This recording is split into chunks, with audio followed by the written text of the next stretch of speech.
Bismillahirrahmanirrahim. Assalamualaikum warahmatullahi wabarakatuh. Perkenalkan, nama saya Asrullah, berasal dari kelompok 1 untuk pelatihan Sekolah Epidemiologi Kabupaten Kolaka. Di sini saya akan memperkenalkan atau memperlihatkan proses cara pengambilan dan pengapakan spesimen untuk AIP. Adapun alat bahan yang digunakan, pertama kita pakai masker.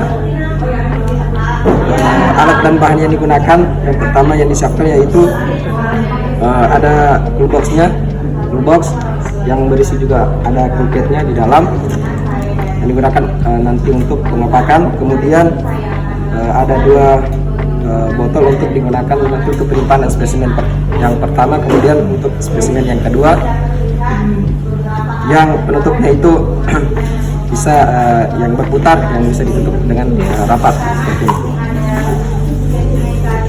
Kemudian ada label nanti diisi yang lengkap, nama, jenis kelamin, kemudian tanggal pengambilan sampel dan nomor rapidnya. Kemudian nanti ditempelkan di botolnya. Kemudian selanjutnya ada plastik untuk membungkus nanti setelah dimasukkan spesimen di sini, kemudian dimasukkan ke dalam plastik untuk yang pertama. Kemudian ada nanti plastik yang kedua untuk digunakan memasukkan kedua spesimen. Kemudian selanjutnya ada spidol untuk menulis label nanti. Kemudian ada gunting, ada selotip, ada lakban.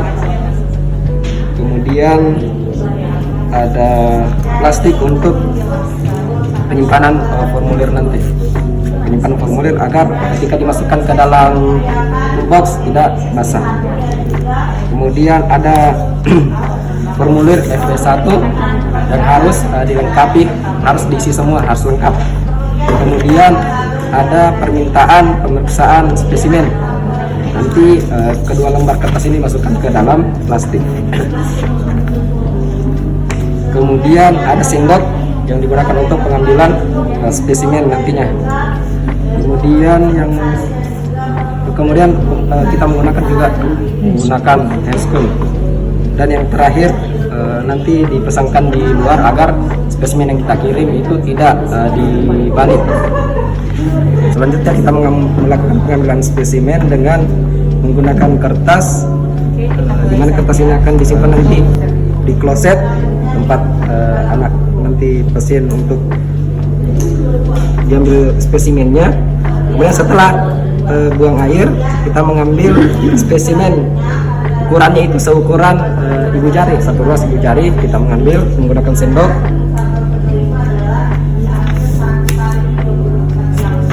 Kemudian dimasukkan ke dalam pot.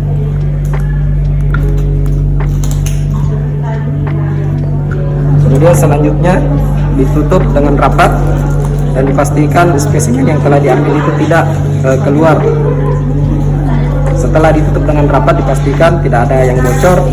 Kemudian selanjutnya diberikan label. Selanjutnya spesimen yang telah diambil dipasangkan label yang berisi dengan nama, jenis kelamin, kemudian tanggal pengambilan, kemudian nomor epidnya ditulis secara lengkap, kemudian ditempel ke botolnya. Setelah itu kita selotip agar tidak basah nanti ketika dimasukkan ke toolbox. Kemudian selanjutnya setelah labelnya diberikan selotip, kemudian penutupnya juga di selotip agar spesimennya tidak keluar. Penutupnya juga diberikan selas atau selotip agar spesimen yang kita kirim betul-betul adekuat. Tidak untuk pengambilan spesimen pertama ditandai atau tanda spesimen pertama yang diambil menggunakan spidol permanen. Selanjutnya rentang waktu minimal 24 jam. Spesimen yang kedua dilakukan pengambilan lagi. Spesimen yang kedua setelah dilengkapi labelnya juga, kemudian diberikan tanda pengambilan spesimen yang kedua. Spesimen dimasukkan ke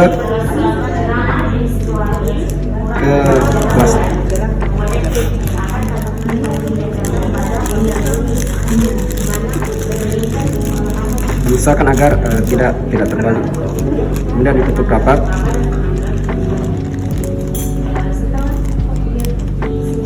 Spesimen yang kedua juga dibungkus, dimasukkan ke plastik yang terpisah. Kemudian kedua spesimen dimasukkan ke dalam satu plastik yang sama, menggunakan plastik yang seperti ini. Ini contoh saja menggunakan plastik seperti ini. Kemudian masukkan ke dalam cool box yang berisi pulpen yang dingin. Diusahakan suhu pada saat pengiriman spesimen itu antara 2 hingga 8 derajat Celcius agar spesimen yang kita kirim adekuat, tidak kering. Dimasukkan ke dalam cool box, kemudian dimasukkan pulpen di sekelilingnya sekitar 4 atau 5 pulpen. Usahakan agar tidak goyang-goyang. Bisa ditambahkan kapas atau kertas agar spesimennya tidak terbalik atau tumpah. Formulir FC1 dan formulir permintaan pemeriksaan dimasukkan ke dalam plastik. Selanjutnya dimasukkan ke cool box untuk kelengkapan spesimen yang kita kirim, kelengkapan data spesimen yang kita kirim. Selanjutnya cool boxnya kita lakban untuk memastikan spesimen yang kita kirim itu tetap terjaga suhunya dan tidak tumpah.